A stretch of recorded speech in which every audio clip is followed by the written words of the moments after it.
नमस्कार, आप देख रहे हैं एएनएन न्यूज। मैं आदर्श मिश्रा आपके साथ। आज मेरे साथ जुड़ने वाले हैं समाजवादी व्यापार सभा के प्रदेश सचिव अंकित श्रीवास्तव जी, अयोध्या मंडल के प्रभारी, जो किसी शख्सियत के मोहताज नहीं है। इन्होंने समाज में काफी ज्यादा काम किया है और हम आज अंकित श्रीवास्तव जी से जुड़कर जानना चाहेंगे उनके सामाजिक कार्यों के बारे में और उनकी राजनीति में जो उनकी लगातार गतिविधियां बढ़ती जा रही हैं। वो एकदम समाजवादी में उभरते हुए युवा नेता के रूप में जिला अंबेडकर नगर में, अयोध्या में जाने जा रहे हैं।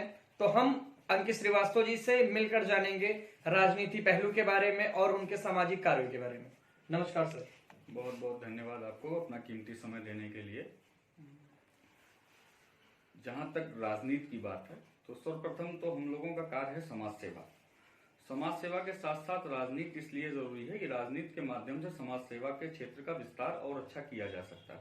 सन 2006 से ही व्यापारी समाज की राजनीति में लगातार कार्य मेरे द्वारा किया जा रहा है और प्रदेश लेवल पे भी काम किया गया, जिला स्तर पे काम किया गया, तहसील में भी काम किया गया। व्यापारियों के उत्थान के लिए जितना भी काम किया जा सकता है, लगातार छात्र जीवन के बाद से 2006 से लगातार हम लोग जो है व्यापारी समाज के लिए काम कर रहे हैं। और मौजूदा समय में समाजवादी पार्टी की विंग है समाजवादी व्यापार सभा, जिसका मैं प्रदेश सचिव नामित किया गया हूं और अयोध्या मंडल का प्रभारी हूं। इस पद के माध्यम से और अपने पार्टी की जो कार्यशैली है उसके माध्यम से क्षेत्र में जनता व व्यापारी समाज का विकास करने का कार्य हम लोग द्वारा किया जा रहा है। सर, आज जन विश्वास यात्रा जो चलाई जा रही है भारतीय जनता पार्टी के द्वारा, आज अंबेडकर नगर जिला अकबरपुर मुख्यालय पे आ रहे हैं राष्ट्रीय अध्यक्ष जेपी नड्डा जी। तो हम जानना चाहेंगे जन विश्वास यात्रा के माध्यम से जेपी नड्डा जी कौन सा संदेश जनता के बीच में देना चाहते हैं और इसको अदर राजनीति पार्टियां इसको किस स्तर से देख रही हैं? देखिए, जनता के बीच में वो क्या संदेश देना चाहते हैं ये तो मैं आपको नहीं बता पाऊंगा। जन विश्वास यात्रा, जन विश्वास शब्द को बहुत ही गंभीरता से समझना पड़ेगा कि जन विश्वास होता क्या है। जन विश्वास जनता जनार्दन के बीच सरकार के प्रति विश्वास, ये सबसे महत्वपूर्ण चीज है। भारतीय जनता पार्टी की 7.5 साल की केंद्र की सरकार और लगभग 5 वर्ष का कार्यकाल पूरा कर चुकी उत्तर प्रदेश की सरकार अपना विश्वास जनता के बीच से खो चुकी है, जिसको पुनः पाने के लिए झूठे वादों के साथ जनता के बीच जाना चाहती है, फिर से जनता को गुमराह करना चाहती है। निश्चित तौर पर मैं आपको एक बात बता दूं, जन विश्वास का मतलब यह है कि इन्होंने जनता का विश्वास खो दिया है और जन विश्वास यात्रा के माध्यम से जनता के बीच फिर झूठ को परोसने का कार्य करने जा रहे हैं। समाजवादी के राष्ट्रीय अध्यक्ष आदरणीय अखिलेश यादव जी की विजय रथ यात्रा को और उस यात्रा में उमड़े जन सैलाब को देखकर भारतीय जनता पार्टी इतनी ज्यादा भयभीत हो चुकी है कि वो जान चुकी है कि जनता जन विश्वास के माध्यम से वो ये बताना चाहती है कि हमने जो वादे किए थे हम उसको फिर करेंगे, लेकिन ये खिलवाड़ है। जनता बिल्कुल इसको स्वीकार करने के लिए अब तैयार नहीं है। उत्तर प्रदेश की जनता अथवा संपूर्ण देश की जनता ये जान चुकी है कि भारतीय जनता पार्टी पूरी तरीके से विफल रही है। जनता और समाज के लिए, खास तौर से व्यापारी समाज के लिए भारतीय जनता पार्टी ने कोई भी कार्य नहीं किया है। दूसरी बात, जनता ये जानना चाहती है कि गंगा नदी में जो लाशें बही वो कहां से आई थी। जनता ये जानना चाहती है ऑक्सीजन की कमी से जिन परिवार के लोगों ने जान खोई है उसकी भरपाई कैसे होगी। जनता ये जानना चाहती है कि 50 रुपए का अनाज 175 रुपए के झोले का प्रयोग करके किस प्रकार से जनता को ठगने का काम किया गया है। जनता ये जानना चाहती है। जन विश्वास यात्रा के माध्यम से हासिल कुछ नहीं होने वाला है। निश्चित तौर पर समाजवादी पार्टी के राष्ट्रीय अध्यक्ष आदरणीय अखिलेश यादव जी की विजय रथ यात्रा से घबरा करके इन तरह की यात्राओं का शुभारंभ किया जा रहा है और इससे कुछ होने जाने वाला नहीं है। 5 सालों में अगर इन्होंने जनता के लिए कुछ काम किया होता तो इन्हें जन विश्वास यात्रा और तमाम प्रकार की यात्राओं को संचालित करने की आवश्यकता न पड़ती। सर, हम ये जानना चाहेंगे कि आज जो हमारे जिला अंबेडकर नगर में जो जन सैलाब है, हम वहीं से भी आ रहे हैं, रूबरू होके आ रहे हैं कि वहां पे बहुत भारी मात्रा में जनता जनार्दन वहां पे जा रहे हैं जेपी नड्डा जी को सुनने के लिए, उनसे उनकी जन विश्वास यात्रा को देखने के लिए। तो आप इसके संदर्भ में क्या कहना चाहेंगे? देखिए, फर्क साफ है और ये बताने और दिखाने की आवश्यकता नहीं है। जिस तरीके से आदरणीय राष्ट्रीय अध्यक्ष जी को देखने के लिए जनता जनार्दन रात 2 बजे तक, भोर में सुबह 4 बजे तक, 5 बजे तक और 12-12, 13-13 घंटे 2-2, 3-3 लाख लोगों की संख्या में पूरा जन सैलाब विजय यात्रा को देखने के लिए, आदरणीय अखिलेश यादव से मिलने के लिए, आदरणीय अखिलेश यादव का आशीर्वाद लेने के लिए जनता जनार्दन पूरी तरीके से रोड पर आ चुकी है। और अब किसी के जन सैलाब का कोई मतलब नहीं रह गया और निश्चित तौर पर समाजवादी पार्टी के कार्यकर्ता, समाजवादी पार्टी के वोटर, समाजवादी पार्टी को चाहने वाले लोग ये कहीं से बुलाए नहीं जाते हैं।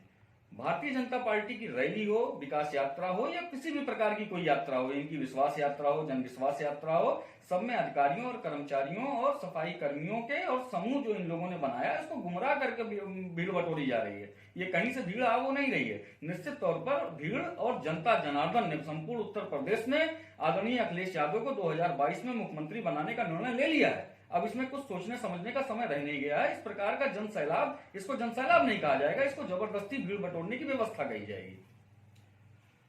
भारतीय जनता पार्टी के उत्तर प्रदेश के स्वतंत्र देव सिंह अध्यक्ष जी ने अखिलेश यादव जी को कहा कि ये जिन्ना की बात करते हैं। इसके संदर्भ में मैं आपसे जानना चाहूंगा कि अध्यक्ष जी की बात जो है वो सुनने के बाद समाजवादी के कार्यकर्ता, नेतागण क्या कहना चाहेंगे? देखिए, आदरणीय राष्ट्रीय अध्यक्ष जी ने जिन्ना की जो चर्चा की थी वो किस तरीके से की थी और उसको प्रोजेक्ट किस तरीके से किया गया, दोनों में अंतर है।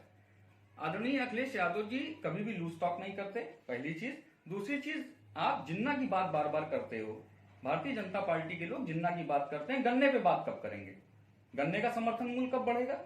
गन्ना का बकाया किसानों को कब मिलेगा? किसान आत्महत्या कर रहा है, उस पर बात कब करिएगा? कोरोना काल में ऑक्सीजन की कमी से लोग मर गए, इस पर बात कब करिएगा? इन सारी चीजों पर बात करिए।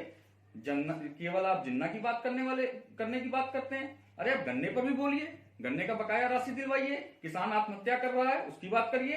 1 साल तक किसान ठंडक में परेशान रहा, 750 किसान शहीद हो गए और आप उनको खालिस्तानी, आतंकवादी, पाकिस्तानी कहते रहे।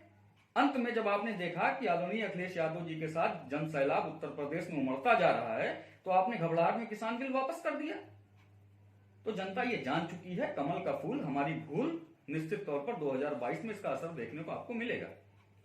जैसा कि प्रधानमंत्री नरेंद्र मोदी जी हमेशा अपने रैली में, हर यात्रा में वो ये कहते आ रहे हैं कि हमने किसान की आय को दुगना किया। उसके लिए उन्होंने अपनी सबसे महत्वाकांक्षी योजना पीएम किसान सम्मान निधि को चलाया है, जिसके माध्यम से अब की बार वो 10वीं किस्त जारी करने जा रहे हैं। तो इसके संदर्भ में क्या किसानों को कुछ लाभ नहीं मिला? देखिए, किसानों को क्या लाभ मिला? भारतीय रेल को बेच देना कहां तक सही था, इस पर भी चर्चा होनी चाहिए। देश की धरोहर को बेच देना कहां का विषय था, इस पर भी चर्चा होनी चाहिए। चर्चा तो बहुत सारी चीजों की होनी चाहिए। आप किसान निधि की बात करते हैं, सिर्फ आप इसको पर्टिकुलर अगर पता करिएगा तो कुछ पर्टिकुलर लोगों को ये निधि मिल रही है, संपूर्ण लोगों को ये निधि थोड़ी ना मिल रही है। और ये सब वोट की राजनीति है। भारतीय जनता पार्टी से अब जनता त्रस्त हो चुकी है। 2022 में वो पूरी तरीके से रिजल्ट दिखाएगी। आदरणीय अखिलेश यादव की पूर्ण बहुमत की सरकार बनेगी और निश्चित तौर पर केंद्र की सरकार पूरी तरीके से विफल रही है और इन्होंने आज तक जनता के लिए सार्थक कोई भी कार्य नहीं किया है। इन्होंने सिर्फ कुछ पर्टिकुलर लोगों को, अडानी अंबानी जैसे लोगों को इन्होंने फायदा पहुंचाने का काम किया है। और किसान, निश्चित तौर पर जब आप किसान निधि की बात कर रहे हैं तो निश्चित तौर पर यह भी होना चाहिए कि 1 साल से जो किसान बैठे हुए थे उनको आपने खालिस्तानी और पाकिस्तानी क्यों कह दिया? जब आप किसानों के लिए काम कर रहे हैं तो 1 साल तक किसानों को धरने पे ना बैठना पड़ता। सरकार का सर ये दावा है कि 11 करोड़ 63 लाख किसान पीएम किसान निधि से हर वर्ष लाभ पा रहे। डाटा तो बहुत सारा है। नोटबंदी में भी कई बार आदरणीय प्रधानमंत्री जी ने ही कहा सारी नोटें वापस आ गई। कुछ दिन बाद पता चलता है कि अभी इतनी सारी नोटें आरबीआई को आना बाकी रह गया है। जीएसटी इन्होंने जो बनाया उसका जो स्लैब है उसको आप देख लीजिए। सेल टैक्स का अधिकारी परेशान है, जीएसटी के स्लैब को नहीं समझ पा रहा है। तो आंकड़ों के खेल में खेल रही है सरकार है। अब वो आंकड़ा कोई पता करने तो जा नहीं रहा है। अब आंकड़ा पता चलेगा, सही आंकड़ा सामने आएगा तो पता चलेगा। तो एक बार आने दीजिए वो समय। मैं आपसे एक अंतिम प्रश्न करना चाहूंगा। कल माननीय प्रधानमंत्री नरेंद्र मोदी जी ने अपने एक जन संबोधन के साथ एक रैली में कहा कि यूपी प्लस योगी इक्वल करने के बाद हुआ उपयोगी। ये उत्तर प्रदेश के लिए बेहद ज्यादा जरूरी है। उन्होंने ये नारा गढ़ा और ये जनता के माध्यम से उन्होंने बताने की कोशिश की कि यूपी में योगी जी जरूरी है, उपयोगी है। इसके संदर्भ में क्या कहेंगे? मेरे ख्याल से आपको याद होगा 56 इंच के सीने की बात किसने की थी? आदरणीय प्रधानमंत्री जी ने ही की थी। 56 इंच के सीने की बात चीन को कहा गया था। चीन कहां तक घुस आया भारत में, ये आपको पता होना चाहिए। किस प्रकार से भारत देश की अखंडता छिन्न हो रही है, ये देखना चाहिए और ये देखना पड़ेगा। देखिए, उत्तर प्रदेश में ठोको राजनीति है और ये जनता जनार्दन जान चुकी है। अब जनता को ये बताने की जरा सी भी आवश्यकता नहीं है कि कौन देश के लिए उपयोगी है, कौन प्रदेश के लिए उपयोगी है। जनता पूर्णतया मन बना चुकी है। आदरणीय अखिलेश यादव जी मुख्यमंत्री बनने जा रहे हैं। समाजवादी पार्टी पूर्ण बहुमत की सरकार बनाने जा रही है। उससे यह साबित हो जाएगा कि आदरणीय प्रधानमंत्री जी ने जो यूपी को योगी के लिए उपयोगी बताया, ये पूर्णतया गलत होने जा रहा है। 2022 में जनता पूर्ण बहुमत की समाजवादी की सरकार बनाने जा रही है।